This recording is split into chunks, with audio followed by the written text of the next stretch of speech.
course, the holiday season is also the season of giving. In tonight's special report, our Natalie Bompke has the story of a group of local superheroes who came together to rescue one of their own. Behind the walls of this mild-mannered Schaumburg business, you will find more than just the superheroes on the pages of these collectible comic books. Meet Keith Anderson. As the owner of Keith's Comics, he used his powers for good to help out a longtime friend and customer. It's pretty sad. He was about to lose his house, and that shouldn't happen. Keith and Jeffrin Dudley have known each other for decades. They first met when Jeffrin came to the store looking for a comic book artist who would draw some of his children as superheroes so they could see themselves in a positive way. So when Keith found out last month Jeffrin was in some trouble, he sprang into action. Oh, he's a trip. He's the nicest guy you'd ever want to meet. He always thinks about people before himself.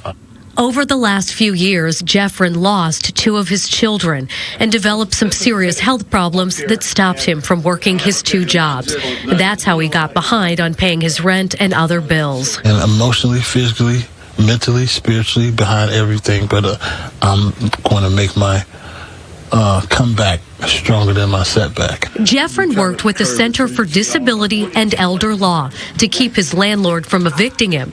Together, they were able to come up with $18,000 in rental assistance to cover the $22,000 he was behind in rent.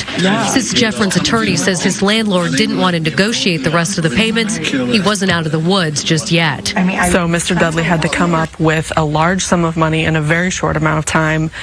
We had about 2 weeks to get that payment pulled together. So Mr. Dudley said, you know, I will do anything I can to keep my housing, so let's make that agreement and I'll try to find this money wherever I can. He didn't have to look far. After simply mentioning his situation to Keith, the money started to roll in.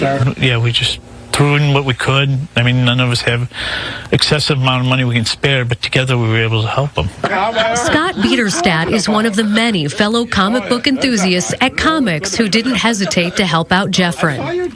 Jeff's just a decent guy. He's a family man, and there again, we all go through our waves where everything's great and wonderful, we're on top of the world, and then we get our valleys where we really need help. And it's very difficult to ask for help sometimes. Now, thanks to Keith, Scott, and about 25 other friends, Jeffrin kept his home and is now debt-free. Because the people that I didn't thought was going to come through didn't come through, and the people that I would have never thought in a million years all came through. You hear about it, but when it actually happens to you, it's amazing. It gives you hope. You know me, right? Isn't that something? Jeffrin says he's looking forward to getting his health back on track and getting back to work. Before that can happen, his doctors say he needs a kidney transplant. Scott and Dawn. Well, hopefully we can get him help with that.